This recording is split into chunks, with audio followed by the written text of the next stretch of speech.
اور مومنو یہ نہ سمجھنا کہ یہ ظالم جو کام کر رہے ہیں اللہ ان سے بے خبر ہے، وہ ان کو اس دن تک مہلت دے رہا ہے جبکہ دہشت کے سبب آنکھیں پھٹی کی پھٹی رہ جائیں گی اور لوگ سر اٹھائے ہوئے میدان قیامت کی طرف دوڑ رہے ہوں گے، ان کی نگاہیں خود اپنی طرف لوٹ نہ سکیں گی اور ان کے دل مارے خوف کے ہوا ہو رہے ہوں گے۔ اور اس وقت کو یاد کرو جب تمہارے پروردگار نے یہود کو آگاہ کر دیا تھا کہ وہ ان پر قیامت تک ایسے شخص کو مسلط رکھے گا جو ان کو بری بری تکلیفیں دیتا رہے۔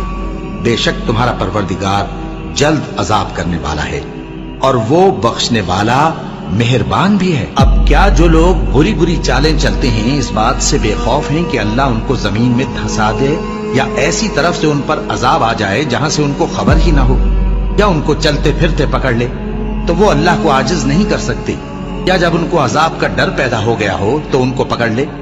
بے شک تمہارا پروردگار بہت شفقت کرنے والا ہے، مہربان ہے۔ کیا وہ لوگ جو برے کام کرتے ہیں یہ سمجھے ہوئے ہیں کہ یہ ہمارے قابو سے نکل جائیں گے؟ جو فیصلہ یہ کرتے ہیں برا ہے۔ یہ لوگ اپنی تدبیروں میں لگ رہے ہیں اور میں اپنی تدبیر کر رہا ہوں، اور میں ان کو مہلت دیے جاتا ہوں، میری تدبیر بڑی مضبوط ہے۔